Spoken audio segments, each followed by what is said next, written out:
Bonjour à tous de Paris où je me trouve maintenant après 3 mois en Guadeloupe. Donc la guidance m'a invitée à retourner à Paris. Donc je ne sais pas combien de temps je vais rester là, je vais recevoir certainement des signes. En tout cas il va se passer des choses qui me montreront le chemin. Donc c'est toujours vivre la vie au présent.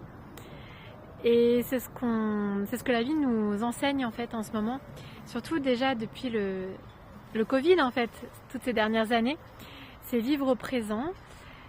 Et en tout cas c'est ce que je vis aussi en étant nomade et c'est ce que la vie me montre. La vie m'apporte tout ce dont j'ai besoin dans le moment présent et c'est vraiment une autre façon de vivre et c'est sûrement la nouvelle ère, une vie qui se vit au présent. Voilà, dans plus de simplicité, de spontanéité, de sobriété aussi. En ce moment, je reste un peu tranquille.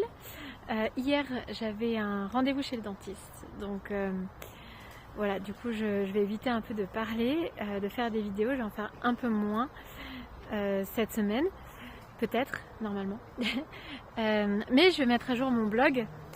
Donc il y a plein de synchronicités, là j'en ai eu plein ces derniers jours, il y en a vraiment beaucoup et j'adore, on voit vraiment toutes les connexions parce que les synchronicités ça nous relie en fait au monde invisible et on voit toutes les connexions en fait qu'il y a dans le vivant, tout est connecté et donc c'est pour ça que finalement la vie nous donne ce dont on a besoin au bon moment puisque la vie sait ce dont on a besoin et donc c'est génial puisque ça renforce la foi. Et je vais développer ça sur mon blog parce que je trouve que c'est important. Je trouve qu'on a perdu la foi en fait dans ce monde et on doit la retrouver et c'est ce que je vis en étant nomade. Donc affaire à suivre. Je vois qu'il y a l'effet miroir aussi qui est très très présent. Là je passe dans des roses. Et l'effet miroir qui est très présent en fait si on y fait attention et ça nous donne aussi des éléments sur nous-mêmes parce que quand on voit des choses chez les autres, quand ça nous interpelle, en fait c'est des choses, ça dit des choses sur nous, donc c'est intéressant de voir l'effet miroir. Là à l'instant je viens de rencontrer une personne là qui habite dans cet ensemble d'immeubles. C'est drôle, par exemple là sa fille s'appelle Gaëlle aussi, elle aime beaucoup les enfants, donc il y avait cet effet miroir là, c'est très présent en ce moment je trouve. L'effet miroir, parce qu'il y avait déjà des points communs avec moi. Et donc ça donne des éléments et ça peut donner aussi des éléments de guidance. Je reçois des guidances parfois comme ça avec l'effet miroir.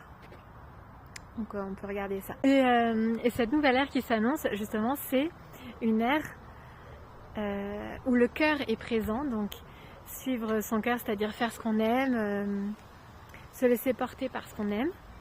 Et être spontané. Je trouve que c'est aussi une ère où donc on va vivre beaucoup plus le moment présent, on va être plus spontané, on va suivre notre cœur et donc les choses vont être plus simples et plus joyeuses du coup. Et voilà, donc la spontanéité c'est important, ce qui ne veut pas dire ne pas réfléchir parce que c'est des choses différentes, c'est simplement donner de la place aux élans du cœur et qui sont souvent spontanés comme les enfants en fait. Par contre pour prendre des décisions bien sûr c'est réfléchir avant d'agir, réflexion avant l'action.